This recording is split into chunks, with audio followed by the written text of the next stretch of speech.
Hey, I'm Dave. Welcome to my shop. Today in Dave's Garage, the Ember mug is featured in the first ever Just Buy It episode, where I feature only products that I personally own and love. I'll tell you which of the 3 Ember mugs is a must-have, which is a compromise, and which one you should avoid at all costs. I'll also give you the secrets of ownership that I've learned after almost a year with it, including mistakes on my part that required both warranty and non-warranty service, so you can do as I say and not as I did. Hopefully I can save you one of the headaches that I caused myself with my own Embers. I'll also spend the time and tell you what you need to know in order to ensure it's a just buy it type of product for you as well. And once you have one, how to maximize the amount of use and benefit you get from it. Stay tuned for all the behind the scenes Ember info and much, much more. And I have even better news. I've secured a discount code for viewers from Ember themselves. I'll provide that later in a pop-up card so that I can keep it current if anything changes. And I don't mean some affiliate link that makes me anything. I literally mean just their coupon code that you type into their checkout if and when you go buy one. As for buying one, all the products in this series were purchased by me or for me in the normal retail channel without manufacturer knowledge, and the reviews are not sponsored. My endorsement is not for sale, nor do I care how and where you buy yours. I decided to make this channel solely because, quite frankly, I'm blessed to own some really cool stuff. I'm fortunate enough to be able to buy and evaluate most of the truly cool products that interest me, and in these reviews, I look only at the things that have stuck and become really featured in my life. Things I really treasure or that I use every day and that I want more people to know about because I wish everybody had them. People like you. So, whether it's a Sony a6600 mirrorless camera or the AMG S63 bi-turbo coupe, you'll only hear about the best of the best in whatever product segment we're talking about. Or sometimes, the second best. Because there are times, like CPUs and watches perhaps, where the best is just prohibitively expensive. And between you and me, I didn't get rich by writing a lot of checks. Which is to say, I'm a careful and a frugal buyer. In those rare instances, we settle for insanely great as long as it's affordable, or at least achievable. I'm not saying that everything featured on Just Buy It would be a wise use of your own income, but the essence of it is that if you can afford one, and you need or want one, then this is the one you should buy. By the way, I know you hear this a lot, but it's important that if you want to see the other upcoming reviews, that you make sure you hit the subscribe button down below, because this is a new channel. If it's still like anywhere near April 2020, then it's very new. And then you'll never see it again if you don't actually subscribe and click on the bell notification too, or so I'm told. If you forget, you'll miss the Just Buy It for a number of really cool products that are already in the can and ready to go. For some reason, a lot of channel hosts demand that you smash the subscribe button. I'm cool with it if you just click on it lightly, because that's the kind of guy I am. No pressure. Without further nonsense then, it's time for today's featured product, the Ember mug. Now, I'm not dumb. If you believe me that you should buy it, why stick around? I know you can leave right now, head straight to Amazon to buy it. But again, which one?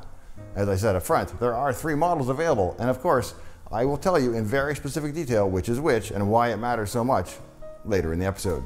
Along the way, we'll not only learn about the mugs, but I'll be able to caution you on a few important warnings that I've learned in the many months of use. Just as you can live vicariously through my rampant consumerism and techno lust, you should equally learn from my own boneheaded mistakes. But we'll come back to those as well, and then I'll throw in that coupon code. And so with those hooks firmly set, let's move to the products table and take a look at what it is, what it does, and what makes the Ember mug a Dave's Garage Just Buy It contender. Before we get carried away in the details, however, we better dial up some mental central coherence and look at the big picture, which is what the heck is an Ember mug? I honestly assume you know, but for the few that may not, here they are. The Ember is available in 3 models, 2 sizes of the desktop mug as well as a travel mug with a lid. As you can see, there are 2 gold-plated contact rings on the bottom. Well, why would a coffee mug need electrical contacts? It's because they connect to the charging tray, which you can see here. It has 2 gold-plated prongs which provide about 20 volts. Why? Well, to recharge the battery, of course. But then you might reasonably ask, why would a coffee cup have need of a battery in the first place? Aha, for the computer and the radio transceiver and the heating element, of course. Which you might naturally conclude are all there as part of some overly complex mechanism to heat up your coffee. And if so, you would of course be entirely incorrect, because that would be a terrible idea. It would take a ton of battery and probably cook your coffee and make it taste burnt and terrible. And furthermore, while the mug might be complicated internally, it's actually dead simple to use, and that's what's important. I want to beat on one of those points again some more, which is that the Ember is not meant to heat your coffee. You should really think of it as not allowing your coffee to cool down. So you pour your coffee fresh, and it comes out of your Keurig machine at the 192 degrees Fahrenheit or whatever the default temperature is. But you like drinking your coffee at the correct 142 degrees. Just like a regular mug then, the Ember will cool down quickly from the near boiling point to 142 in just a few minutes. And that's when the coffee tastes spectacular, for about 3.5 minutes. But now imagine it stays exactly that way for an hour straight, even as you walk around your home or office or drive your car.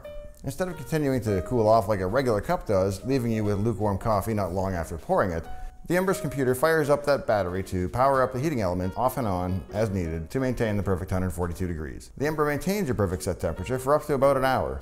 Realistically, however, I think the coffee is only good in open mugs for about 30 to 45 minutes at most when kept that warm. But that's way better than the 3 to 4 minutes of optimal taste you get with a regular ceramic mug. And the coffee evaporates off less at the default temperature of 135, so that's actually where I keep my desktop mug setting. My travel mug I keep at 142, and the coffee stays fresh for as long as it can stay warm. All good stories have a beginning somewhere, and in this case it began with Father's Day. My second born bought my first Ember mug for me about a year ago as my Father's Day gift. Except I'd seen it on the shelf at the Apple Store priced at over $100, so I knew what they were worth. And in the first few seconds I honestly assumed that, as is kind of par for the course, dads sometimes wind up indirectly paying for their own Father's Day gifts. And I wasn't so sure that I was ready to spend that kind of money on a coffee cup. But it turned out that my son had actually been working after school, and so I was actually quite touched that he had spent that much of his own money, as it takes quite a while to accumulate that much when driving pizza delivery. And he is, quite honestly, also a frugal man who doesn't make big purchases easily, so I knew he'd researched it well before buying. Back to the cup itself though, with the desktop mug, there's a single rubber push button on the bottom, but no other controls. Everything else is done through the phone app. Now I know how that sounds. It sounds ridiculous, but it works, and it works well. And the even better news is that the end user experience, for once, does not suck. You simply pair it with Bluetooth just as easily as a speaker or a pair of headphones or anything else. Specifically, it does not use that horrible experience like Alexa where you have to run an app, connect to a private Wi-Fi SSID, give your network credentials, and then disconnect and reconnect and so on. As you can tell, I'm most definitely not a fan of that system, and so I was quite pleased that the pairing on the mugs was so effortless and seamless. It really set a bar for my own projects that I'm working on. If the notion of a phone app for your mug is turning you off a little bit, don't let it. I never use the app. I treat it as set it and forget it. In fact, if you're okay with the default setting of 135 Fahrenheit, you don't even need to install the app in the first place. It works perfectly well without further setup. If Grandma Luddite wants a mug and she's cool with 135 Fahrenheit, she doesn't even need to know that the app exists. If you do want to change the temperature setting or the LED color, or if you're a serious coffee or tea nerd, or maybe just a serious nerd of any kind, you might wish to explore the app in more detail, as they put quite a bit of effort into it, and the design aesthetic is actually quite pleasing as well. If I have any credentials whatsoever, they're in the UI space, so when I say it doesn't suck, that actually means it's pretty darn good. It looks nice, it doesn't crash, it seems robust, and for all intents and purposes, it just works. For once, it looks like they didn't let the hardware guys write the software. If you want super detailed theory of operation and application walkthroughs, check the comments, as I'll include links to the ones that I think are best. But we're not going to geek out on the minutiae of the features right now. We have more important questions like, should you buy it? We have to ask that as two separate questions. Just how useful is it? And then separately, is it worth the price? So, is it a revolutionary product? No, not really. In those old Hammacher, Schlemmacher, or whatever catalogs you used to be able to find, those heated desk coasters for your desk, I always cringed at them a little bit like they were something that an annoying sales guy like Herb Tarlick would use on WKRP. But the Ember is such an extreme evolution and refinement of that concept that I don't think they should really be considered similar at all. The portability is key, and that's only become recently possible with modern lithium-ion battery technology. If you walk around, it's perfect, but even if not, few people are truly anchored to their desk all day. The Ember goes with you to meetings and sits on the conference table looking in every way like a regular, classy, black ceramic mug. Unless someone sees the LED, I suppose. And that is when you see the first of the 5 psychological stages of Ember ownership. I assume they parallel the 5 stages of grief. But I wouldn't know because I'm an engineer, and so I took combinatorial math for my EZA, not psychology. But like grief, the first stage is denial. Denial that anyone could need such a thing. About half the people will react that way, and they move quickly to the anger stage, incredulous that you would own such a contrivance when there are children starving and various other problems in the world. The other half will think it's wicked cool and sick and thick and whatever other terms are currently used to indicate strong endorsement. They get it, and they appreciate the tech and the sheer overkill of a lithium-ion powered, radio-talking, self-warming, microprocessor-based beverage dispenser. But is it an essential or even important item? No, not at all. I mean, big picture, your coffee gets cold, you either choke it down and live with it, or you either go to the machine and get a fresh cup. This is purely a luxury and a convenience, and it must be viewed in that light. I would put it in the same category as something I will feature in a future episode, the perfect ceiling projection weather clock. It's something I use every day, something I really enjoy, but that wouldn't cause any actual hardship or to disappear from my life. But I would miss it a lot. So, presuming you can afford to, should you run out and spend $100 or more on a mug? If you're the kind of person who can spend $100 on a mug, then this is the mug you should spend that $100 on. If you're not, you might be in for one heck of a case of buyer's remorse when you wake up a solid Benjamin Poorer and the only thing you have to show for it is a cup of coffee that stays warm. Assuming you do decide to purchase one, which one? As promised, I can make that fairly simple for you. Here are the pros and cons of each. The travel mug is great. It's since been upgraded or downgraded, depending on how you look at it, to have plus and minus buttons on it for adjusting the temperature. I actually prefer the classic model here, where you rotate the base to adjust the temperature. I'm more than a little bit in love with the dot matrix display that is entirely hidden when not active. By pressing the button on the mug, you step through the mug's name, which I've customized to say Dave, the current set temperature, and the battery level. The lid is easy to use, and you don't need to look at it to know if it's open or closed. It's tactile, and the difference in feel between open and closed is obvious to the hand. The issue with the Ember travel mug, and the part that makes it the compromise that I alluded to earlier, is that it's not insulated well. It's not like a Thermos brand vacuum mug that can stay warm for 8 hours on its own. The Ember is done in about 90 minutes tops, and that's with the battery helping. What it does very well. It maintains the coffee at one set temperature that whole time, instead of steadily declining down the temperature range. Now, I don't know for sure, but I sense that the design problem that they faced was that if they insulated it too well, it would not cool down to the set point quickly enough and it would remain hot, kind of like a thermos does. They apparently felt it important to get down to the set point more quickly. But that comes at the cost of much shorter battery life once there, and rapid cooling once the battery is exhausted. Had they chosen to insulate it better, it could last all day, but if you started with very hot coffee, it could stay that way perhaps too long. Catch 22. They made a compromise choice that provides an experience similar to the desktop mug. Reasonably rapid cooling to your set point, and then about an hour of excellence. Unlike the desktop mugs, the travel mug has a lid, and so it does not evaporate off water in the coffee, increasing its strength over time. Hence, whereas when I said the desktop version was all done by about 45 minutes, you can get about double that with the travel version. Having owned it for quite some time now, I can confidently say it does an excellent job of what it is intended to do, providing that rock-solid, consistent temperature for the initial hour or so. It is not the mug you take out ice fishing because you want it to stay hot all day. It doesn't, and it's not meant to. The desktop mug is available in two sizes, described as 10 ounce and 14 ounce. The problem is that the bottom of the mug is thick, since it contains the battery and electronics, and so they don't hold as much as they look like they actually should.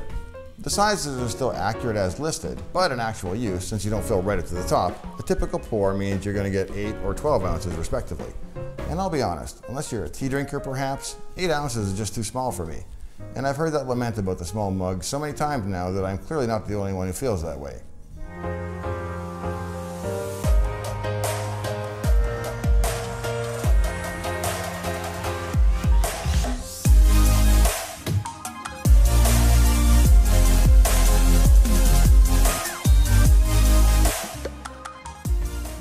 And so, unless you're morally certain that 8 ounces will be enough, I strongly recommend that you avoid the small mug and pay the price bump to step up to the mug advertised as 14 ounces, which you can see here. Its nominal capacity of 12 ounces is much more practical. In summary then, the large desktop Ember is the way to go. The travel mug, if you use it as intended and have expectations in line with what it's capable of, is also a winner. It's only the small desktop version that I can't recommend. In terms of tips and tricks for Ember ownership, one key is to not let the bottom get wet.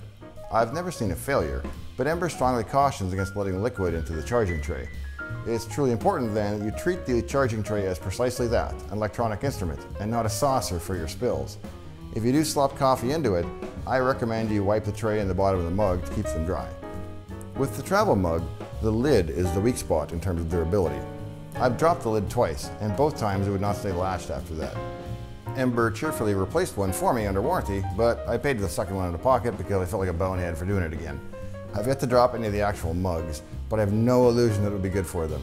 When you make the purchase, consider using a credit card like the Amex Platinum, which can provide some protection against that kind of accident. And what's the one big secret that those big fat cats in Washington, don't want you to know about? It's how awesome having a second charging tray is. They're $40 to buy separately, but I have multiple mugs and it turns out they're cross-compatible between the travel and the desktop versions. Either seems to be able to charge either style. What's the big deal? I have one charging tray on the kitchen counter so that after washing, the mug gets charged and is ready to go. And the second one is on my desk, which means whenever I'm at my desk, the mug is charging. It only relies on the battery then when I get up and move around. That means the mug, but not a single cup of coffee of course, can last all day. If you can swing it, I strongly recommend 2 chargers. Speaking of washing, you do have to hand wash it as it's not dishwasher safe. And above all, do not microwave it. It's full of metal and electronics and I'm sure it would put on quite a show. To make washing easier, don't let the cup sit with a tiny amount of coffee in it. The mug has sensors in it, so it's actually quite clever with respect to knowing what's inside, but there's a case where you can leave an 1/8 or a 1/4 inch of coffee in it and walk away. It won't burn it dry or anything, but it can be a bit of a gooey mess. So don't leave it that way. Toss or drink that last bit, or use the button on the bottom to just turn off the power. And my last tip is if you're using a desktop mug in an office environment is to use the app to customize the LED color to something that makes your mug distinctive.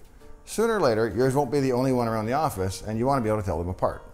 Your highlights were then, don't drop the lid, don't drop the mug, don't microwave it, hand wash only, use your Amex to buy it, get the big one, get yourself a second charging tray, customize the color of the LED, and assuming the Ember newsletter discount code does not expire, I'll have that pop up in a card right about now. Woo. Use that code at Ember's own checkout to save what is currently at least 10% off their normal best price.